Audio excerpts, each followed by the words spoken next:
এইটার গ্যারান্টি দুইটা। আজ পর্যন্ত বাংলাদেশে ইনকিলাব মঞ্চ যতগুলো প্রোগ্রাম করেছে, আপনারা তো মিডিয়ার সাথে ছিলেন, 100-এর উপরে স্ট্রিট প্রোগ্রাম করেছি। বলেন তো যে একটা থেকে আমাদের আনকন্ট্রোল কোনো ক্যাওয়াস হয়েছে? না, এটা আমরা ইনশাল্লাহ হতে দেই নাই। আমরা যখনই যতবার রাস্তায় নামি আমরা পর্যাপ্ত প্রিপারেশন নিয়ে আমাদের ভলান্টিয়ার্স রেখে, ইভেন দেখবেন আমাদের প্ল্যাকার্ডের বাইরে একটা প্ল্যাকার্ড পর্যন্ত কেউ বহন করতে পারে না, আমাদের স্লোগানের বাইরে একটা স্লোগান আমরা কাউরি ধরতে দেই না। আমরা যতজন রাস্তায় থাকি এর চেয়ে বাহিরে আমাদের আরও নিজেরা লোক বেশি থাকি। সুতরাং আমাদের প্রোগ্রামের মধ্যে ছাত্রলীগ ঢুকলে তারে পুলিশের হাতে ধরাই দেওয়া এটা আমাদেরই দায়িত্ব, এবং ইতিমধ্যে আমরা এটা এভাবে সরকারকে প্রত্যেকবার হেল্প করেছি। এখন দায়িত্ব সরকারের, যেহেতু এই কফিন মার্চটা অনেক বড় হবে, সুতরাং এখানে ছাত্রলীগ বা আওয়ামী লীগের সাথে যদি স্যাবোটেজ করতে চায় সেই দায় সরকারকেই নিতে হবে। কারণ সরকার যদি জুলাই সনদ ঘোষণা করে দেয় তাহলে তারও কফিনে ঢোকা লাগে না, আমারও আর কফিন নিয়ে যাওয়া লাগে না। সুতরাং সরকারকে এই দায়িত্ব নিতে হবে। প্লিজ।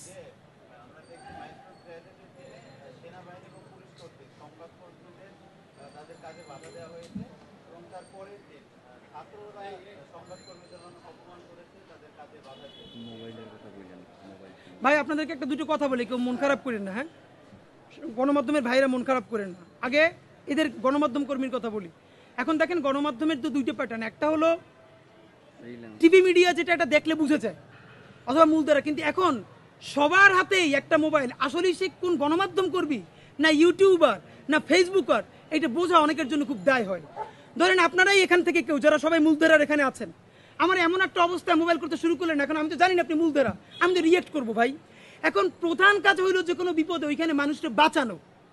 গণমাধ্যমের দায় হইল নিউজ আনা, কিন্তু সেটা কিন্তু মানুষ বাঁচানোর চেয়ে গুরুত্বপূর্ণ না। এখন যখন এইরকম ইস্যুতে হয় তখন কিছু ভুল বোঝাবুঝি তৈরি হয়, কিন্তু কোনোভাবেই গণমাধ্যম কোথাও আহত হবে এইটা তো কোনো নিশ্চয়ই কোনো ভালো কাজ না। আমাদের ছাত্র ভাইয়েরা কেউ এটা বুঝে না বুঝে যেভাবে করে থাকে, বরং আমরা আপনাদের কাছে দুঃখ প্রকাশ করছি, ছাত্র জনতা গণমাধ্যমের সাথে এভাবে করতে পারে না, করার কথাও না, হয়তো কোনো ভুল বোঝাবুঝি হয়েছে। আর জি প্লিজ। তাদের মূল প্রশ্ন ছিল এটা ছিল না, তাদের মূল প্রশ্ন ছিল গণমাধ্যম কর্মীরা ভুল তথ্য প্রকাশ করে। যেহেতু কালকে প্রথমে বলা হয়েছিল যে 27 জনের মরাদেহ আমরা পেয়েছি বা তাদেরকে দেখানো হয়েছে, হ্যাঁ, কিন্তু গতকালকে যখন এই সংবাদ প্রকাশ করা হয় তখন স্যাটেলাইট বলেন যে কোনো প্রথম থানায় যারা গণমাধ্যম রয়েছে সকল কিন্তু তারা একই প্রশ্ন করে সেখান থেকে বের করে দিয়েছে। আসলে আমরা আমাদের কাজ তো তথ্য সংগ্রহ করা, তো মানে ডাটা অর্থাৎ যে কাউন্টিংটা এটা তো গণমাধ্যমের কাজ না, এটা তথ্য মন্ত্রণালয় বা আপনার স্বাস্থ্য মন্ত্রণালয় থেকে যতটুকু আসবে, হ্যাঁ, বা ওই শিক্ষা প্রতিষ্ঠানে যতটুকু আসবে সেটাই তো প্রকাশ করবে।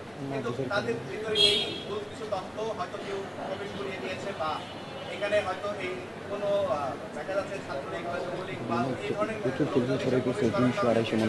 ভাই আমি বুঝতে পেরেছি এখানে মূল যেটা ইস্যু। দেখেন, গণমাধ্যম স্বাধীনভাবে বক্তব্য নিবে, বাইট নেবে, এটা যেরকম জরুরি, গণমাধ্যমের দায়িত্বশীল আচরণও খুব জরুরি।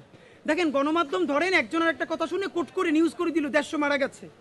এখন এইটা ফ্যাক্ট ফাইন্ডিং করতে না করতে রাষ্ট্র তো সময় লাগবে, ততক্ষণে দেখা থাকবে এই নিউজটা স্পার্ক করে ভয়াবহ আর একটা ঘটনা তৈরি হয়ে গেছে।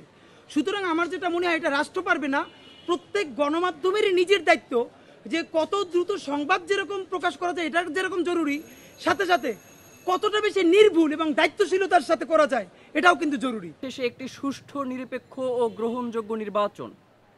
অথচ অভ্যুত্থানের প্রায় 1 বছর অতিবাহিত হলেও এখন পর্যন্ত জুলাইয়ের শহীদ এবং আহতদের কপালে রাষ্ট্রীয় স্বীকৃতি জোটেনি। জুলাই গণ অভ্যুত্থানের পর 1 বছর সময় অতিবাহিত হওয়ার পরেও জুলাইয়ের সনদ ঘোষণা করতে পারেননি। রাষ্ট্রের নিষ্ক্রিয়তার প্রায় 1500 শহীদের আত্মত্যাগকে এই সরকার ম্লান করে দিয়েছে। ইতিপূর্বে জুলাই সনদ ঘোষণার লক্ষ্যে একাধিকবার সময় নিয়েও সনদ ঘোষণা না করা মূলত জুলাই জনতার সাথে প্রতারণার শামিল। অভ্যুত্থানের সরকার থেকে এমন আচরণ কেউই প্রত্যাশা করে না। আমরা বাংলাদেশের জনগণ রাষ্ট্রের এমন উদাসীন ও কাণ্ডজ্ঞানহীন কার্যকলাপে অত্যন্ত আশাহত হয়েছি। অতএব চলতি জুলাই মাসের মধ্যেই রাষ্ট্রের তরফে জুলাই সনদ ঘোষণা না হলে আগামী 3রা আগস্ট চূড়ান্ত মুক্তির ডাক হিসেবে সচিবালয় অভিমুখে কফিন মার্চ ঘোষণা করছি। যেহেতু জনতার রক্তের দায় নিয়ে গঠিত সরকার জনতার জন্য বিন্দুমাত্র ভূমিকা রাখতে পারছে না, সেহেতু উক্ত কফিন মার্চে আপনি সহ প্রত্যেক উপদেষ্টার জন্য একটি করে কফিন বরাদ্দ থাকবে, যেই কফিন বহন করবেন জুলাই শহীদদের বাবা মায়েরা। আমরা গভীরভাবে প্রত্যাশা করি আপনারা সেই কফিনে চড়বার আগেই জুলাই সনদ ঘোষণা করে হাজারো শহীদের রক্তের ঋণ মেটাবেন। ছাত্র জনতা ও জুলাই যোদ্ধাদের পক্ষে ইনকিলাব মঞ্চ। ইনশাল্লাহ আপনাদের সাথে দেখা হবে কফিন মার্চে। সে পর্যন্ত সবাইকে ধন্যবাদ। আল্লাহ হাফেজ।